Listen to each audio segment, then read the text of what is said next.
A few moments later. Assalamualaikum warahmatullahi wabarakatuh.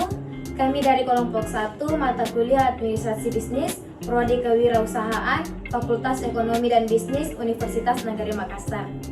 Berkumpulnya kami di sini karena kami ingin mendiskusikan hasil dari kerja kelompok kami dengan materi sejarah perkembangan pemikiran dan penerapan administrasi bisnis. Sebelum kami memulai diskusi, izinkan kami terlebih dahulu memperkenalkan diri. Perkenalkan, nama saya Mutiara. Perkenalkan, nama saya Rismawati. Perkenalkan, nama saya Aisyah. Baik, untuk mempersingkat waktu, kami akan menjelaskan sedikit materi sejarah perkembangan pemikiran dan penerapan administrasi bisnis yang dibawakan oleh Rismawati. Baik, di sini saya akan membawakan materi tentang sejarah perkembangan pemikiran dan penerapan administrasi bisnis. Perkembangan tradisi di mana setiap mahasiswa administrasi atau yang belajar atau mempelajari ilmu administrasi diperkenalkan dengan pemikiran-pemikiran para ahli teori klasik yang dianggap sebagai perintis dan menjadi fondasi untuk ilmu administrasi modern. Para ahli teori klasik yang memberikan kontribusi terhadap perkembangan administrasi sebagai ilmu antara lain James D. Monnet, Henry L. Para ahli teori administrasi modern yang diperkembangkan dari pendekatan psikologis terutama dipopuleri oleh Elton Mayo, Hugo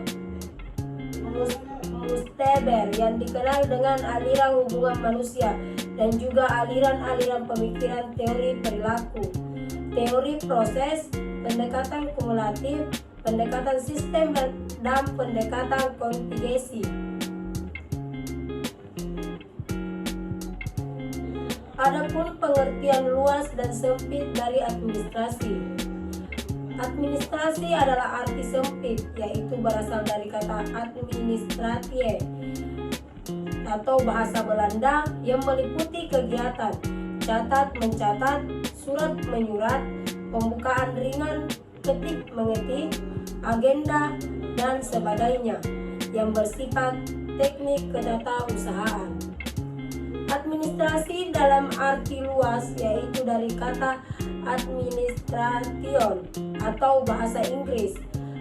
Administrasi merupakan kegiatan dari para kelompok mendekat kerjasama untuk mencapai tujuan bersama.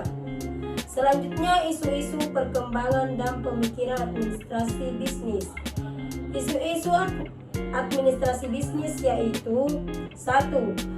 Adanya tugas yang semakin menumpuk disertai dengan tindih dalam berkoordinasi pada lini operasional dan administrasi. Kedua, adanya komunikasi dua arah antara atasan dan bawahan sehingga terkesan kaku dan birokrasi yang vertikal. 3. Semakin besar suatu perusahaan, biasanya akan semakin sulit pula mencari data dan dokumen yang dibutuhkan. 4. Sistem perkantoran yang masih konvensional yang berbasis manual dikarenakan oleh tenaga manusia yang bersifat terbatas.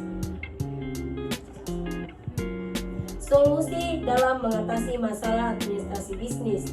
Yang pertama, membuat sebuah perangkat yang mampu mempersingkat alur jalannya birokrasi di dalam surat perusahaan bisnis demi efisiensi waktu dan agar tidak terjadi birokrasi yang kaku. Kedua, melakukan inovasi teknologi berbasis internet di dalam perusahaan bisnis. Sekian materi dari saya kembalikan ke moderator. Itu tadi materi singkat dari kami. Apakah dari saudara Aisyah ingin bertanya? Mungkin dari saya ada sedikit pertanyaan. Pertanyaan saya yang pertama yaitu bagaimana cara mengatasi masalah administrasi dan berikan contohnya. Bagaimana cara mengatasi masalah administrasi bisnis dan apa saja contohnya?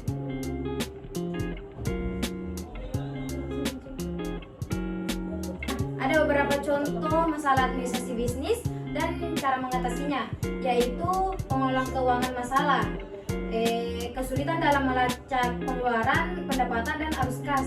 Nah, solusi dari itu yaitu menggunakan perangkat lunak, akuntansi atau aplikasi keuangan untuk mencatat dan memantau keuangan bisnis. Yang kedua itu manajemen dokumen masalah, kesulitan dalam mengorganisir dan menyimpan dokumen penting seperti kontrak faktur dan catatan pajak. Solusinya yaitu menggunakan sistem penyimpanan digital atau arsip fisik yang terstruktur untuk menjaga keamanan dan kemudahan akses dokumen. Yang ketiga yaitu pengolahan sumber daya manusia, kesulitan dalam melacak kehadiran, cuti, dan informasi karyawan. Solusinya yaitu menggunakan sistem manajemen sumber daya manusia untuk mengelola data karyawan. Baik, apakah bisa diterima? Terus saya ada beberapa pertanyaan lagi. Mungkin berikan contoh yang terjadi di lingkungan sekitar kita tentang isu-isu bisnis tersebut. Nah, baik. Ada beberapa contoh isu bisnis yang terjadi di lingkungan sekitar, yaitu persaingan usaha, munculnya pesaing baru yang menawarkan produk atau layanan serupa dengan harga yang lebih murah, perang harga antar pelaku usaha sejenis untuk memperebutkan pangsa pasar. Yang kedua yaitu perubahan preferensi konsumen, pergeseran tren dan gaya hidup konsumen yang mempengaruhi permintaan produk atau jasa, munculnya tuntunan konsumen akan produk atau layanan yang lebih ramah lingkungan.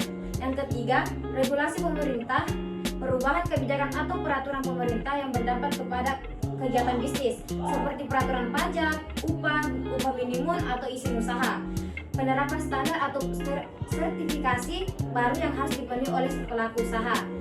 Isu yang keempat itu isu ketenagakerjaan, yaitu kelangkaan tenaga kerja terampil di bidang tertentu. Baik, apakah bisa diterima? Oke, baik. Mungkin saya ada satu pertanyaan lagi.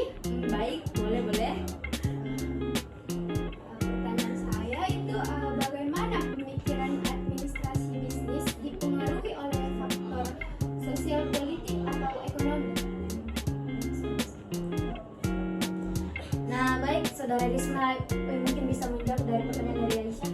Baik, terima kasih atas kesempatannya. Di sini saya akan menjawab pertanyaannya. Pemikiran administrasi bisnis dipengaruhi oleh berbagai faktor, termasuk faktor sosial, politik, dan ekonomi. Berikut adalah beberapa contoh bagaimana faktor-faktor tersebut dapat mempengaruhi pikiran administrasi bisnis. Yang pertama, faktor sosial. Perubahan demografi seperti pergeseran populasi, perubahan struktur usia, dan diversitasi budaya dapat mempengaruhi kebutuhan dan preferensi konsumen serta strategi pemasaran dan sumber manusia. Tren sosial seperti kesadaran lingkungan, tanggung jawab sosial perusahaan, dan kesetaraan genre dapat mendorong perusahaan untuk mengadopsi praktik bisnis yang lebih berkelanjutan dan etis. Selanjutnya, perubahan gaya hidup dan pola konsumsi masyarakat dapat mempengaruhi strategi produk, distribusi, dan promosi perusahaan. Faktor politik, kebijakan pemerintah seperti peraturan, insentif, dan pembatasan dapat mempengaruhi struktur industri, strategi bisnis, dan dapat keputusan investasi. Sekian jawaban dari saya kembalikan ke moderator. Nah, itu tadi jawaban dari Rismawati. Apakah Saudara Aisyah dapat menerima? Baiklah, saya sudah merasa puas atas jawaban-jawabannya. Terima kasih. Sama-sama. Nah, itu tadi hasil diskusi dari kelompok 1.